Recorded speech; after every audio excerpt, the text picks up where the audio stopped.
Boys and girls, ladies and gentlemen, children of all ages, just with the common nerd, bringing you pop culture and all things through a common sense lens. And well, you know, the adage has been going around for a long time now that Star Wars is dead, right? And we've been reporting on the numbers of the shows that continue to come out, and like it's just one of those situations where Kathleen Kennedy and everybody else over there at Lucasfilm just continues to beat a dead horse over and over and over again. And ladies and gentlemen, boys and girls, after the wonderful, controversial scene in Andor that was just such a proud moment for women power, for some reason, I don't know.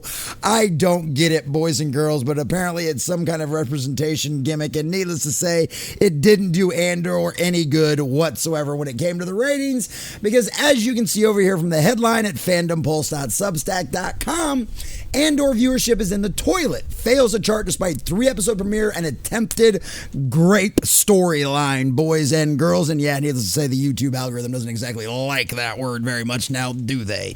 But boys and girls, ladies and gentlemen, I also apologize for, obviously, I sound like a frog right now. I've been sick for the last few days, but you know what? We got to get some work done. The algorithm never stops, and neither does the news. So boys and girls, ladies and gentlemen, this should not surprise anybody whatsoever. I mean, it was literally like touted.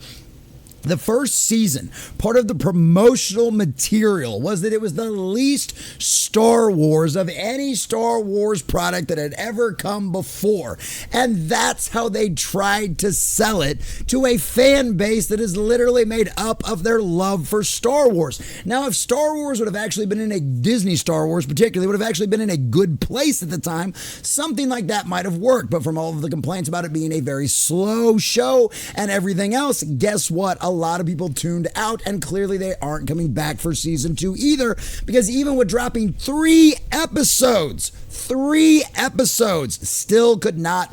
has failed the chart, and will continue to fail the chart when we get the Nielsen numbers and everything else going forward. So we're going to check out this article from Fandom Pulse, getting all of the juicy details. But before we do, if you do enjoy our content, hit that like button, share with all your friends, and subscribe or follow if you have not already, boys and girls, because we are grinding, we are growing. We just crossed 1,800. We're inching our way towards 1,900, and I could not do that without every single one of you. Also, leave us a comment in the section down below. Are you one of those people out there that are sticking with it and trying to get through Andor and maybe potentially even actually enjoying it? Or are you one of the other many Star Wars fans that is completely and totally checked out of everything that comes out of Disney Lucasfilm? Let us know what you think about all that in the comment section down below. And if you'd like to support the channel, please check out the links in the description down below where you can become a member and get your name at the end credits of every single one of these videos and every single one of our live streams. So, from Fandom Pulse and our dear sweet John F. Trent, Lucasfilm's latest live-action Star Wars series on Disney Plus, Andor Season 2, failed to chart on Luminates' top streaming originals for television chart for the week of April 18th through 24th. Now, if you don't know what Luminate is, this is one of the ones that a lot of the big Hollywood trade magazines use and stuff like that, so they can report on first week numbers, whether or not they're good or bad. This is the kind of stuff that they generally use. Andor, which has had 3-episode premiere on April 22nd, with the episodes having runtimes of 54 minutes, 47 minutes, and 56 minutes, respectively, failed to best Bosch Legacy, which attracted 278.9 million viewers on Prime Video for the week and was the 10th most streamed series on Luminate's chart. So obviously, if it didn't hit the top 10, it's way below those numbers. I mean, look at the things that it got beat by. Ransom Canyon, heard of that? Mobland, have heard of that. Black Mirror, obviously. 1923, another Taylor Sheridan show from his Sheridanverse out there that everybody loves it. Your Friends and Neighbors, The Pit, The Residents, The Glass Dome, Happy Face, and Bosch. And I mean, literally, Netflix, Paramount, Apple TV, Max, Netflix, Paramount, Prime Video. Literally nothing from the Walt Disney Corporation, which used to be considered the biggest, most dominant name in entertainment, even when they release a Star Wars show, can't chart to even get in the top 10, boys and girls. That is insane. This is a franchise that was literally kept alive for decades by the expanded universe and the comics and its merch, and was one of the arguably most profitable franchises in the world. And Disney spent $10 billion completely and totally destroying that legacy. That is insane. They can't even get it to chart on an originals with a 3-episode premiere. Why does that matter that it did a 3-episode premiere? Because as you notice, they talk about minutes watched, right? So if you have 3 episodes premiere all at the same time, it's like having 3 different people watch your show all at the same time, because you're going to accumulate 3 episodes, because most people that generally start the first episode will finish the third one, unlike shows that only premiere 1 episode at a time, boys and girls, which I guarantee you Bosch Legacy was probably doing, including with everything else that was on here, except for probably Ransom Canyon, because, you know, Netflix likes to dump everything all at once. This appears to indicate a massive falloff from the show's first season. Albeit Luminates week ends on Thursday, so viewership from the show's first weekend is not included. Regardless, Nielsen reported back in 2022 that the show's season 1 finale, which included the release of just a single episode that week, albeit is also included in any binge watching from the previous episodes as well, achieved 674 million minutes watched. And also, it's one of those situations is, think about this though. If it was Star Wars and everybody was super excited about it, even though this doesn't include the weekend, if it was Star Wars and everybody was actually super excited about this, they would all watch it on the first day, right? The reason why they drop things on Monday, right? Because if they really were excited about the show and really wanted to do its absolute best on the first day, they drop it on like a Thursday or Friday. The reason why they drop it on Monday is just the same reason why they drop 3 episodes at once. They want to pad the numbers, because that gives them any kind of casual fan during the week that might have just turned it on for a few minutes, or maybe somebody else like that, or who knows, maybe it became an autoplay feature on Disney Plus and all of a sudden got a whole lot more people to watch it. There's a million different ways they can fluff those numbers, but that's the reason why they drop it on a Monday, or they drop it on a Monday versus they drop it on a Sunday. I mean, literally, HBO Max releases all of their big shows on Sunday night. Why? Because they want all of you to watch it and then go talk to all your friends on Monday by it. Their first night premieres are their highest numbers, just like any other show, and they do it on a Sunday night, boys and girls. These numbers are reflected in the total number of reviews for the various episodes of the show on IMDb as well. For example, the season finale of season 1 had over 16,000 reviews, while the first episode of season 1 only achieved over 5,500 reviews. 1/3, essentially 1/3 of what they did for the last episode of the first season. That is pathetic. 1/3 of their audience is what they've lost. The second episode received 4,900, and the third received just over 5,300. They've literally lost 1/3 of their audience.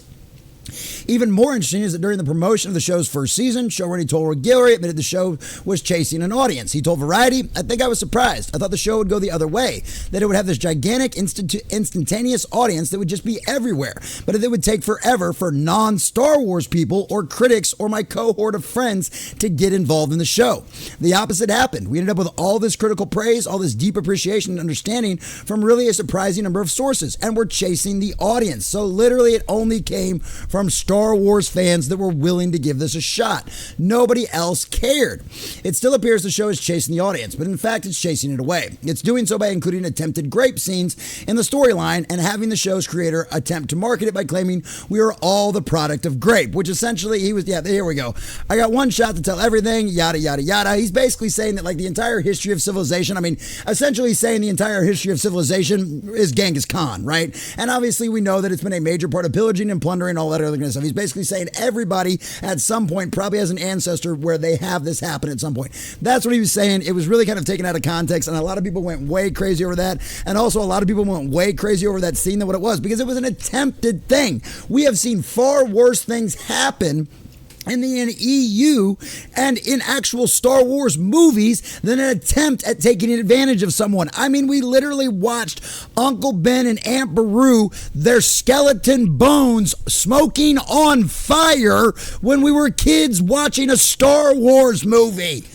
And an attempt at something is more impactful and more offensive to you than that? I really do think we are trying to grasp for straws on a show that can clearly be hated for a million better reasons than that, boys and girls. Let's not be the ones to jump on the hype train like all of the acolytes of the cult media out there.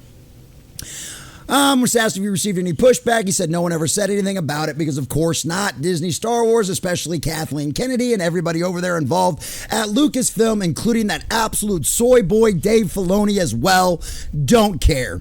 They don't mind that kind of stuff being in their shows. If anything, they want people to see more of it, probably because of some deep-rooted fantasies they have, but that's a whole different argument for a whole different video out there, boys and girls. But at the end of the day, it doesn't matter. The new direction they decided to go with Andor in Season 2 is not doing them any favors for compared to what they were doing in Andor Season 1. According to IMDb's ratings alone, they have lost a third of their audience. And this is a series, mind you, that has cost Disney $1 billion. They spent $500 million on the first season, and they did the exact same thing with the second season. This is $1 billion disaster on par with what happened at Rings of Power over there at Amazon, because that's the same amount of money they spent. So go ahead, Disney Star Wars. Go ahead, Kathleen Kennedy, Dave Filoni, Lucasfilm, and all the rest of you morons out there.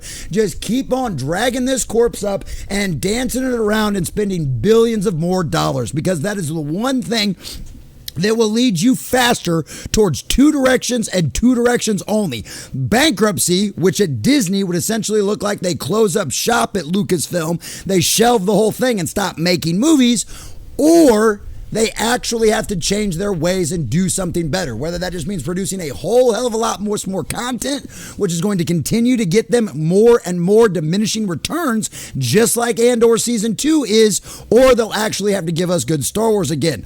Honestly, I'm good with all of those options out there, because at the end of the day, you have burned the Star Wars fan base. You have earned our ire, and you have earned us to enjoy the fact that you have spent $1 billion on something that has lost a third of its audience. I'm glad Andor is terrible. I'm glad Andor is failing pathetically, because at the end of the day, Kathleen Kennedy, you did this to yourself, and you burned $1 billion franchise down to the ground for your own ego and narcissism. I hope it was worth it, because you will go down as objectively the worst studio head in history. And Andor's latest ratings just confirm that. After all, you've done this to yourself, and you're getting exactly what you deserve.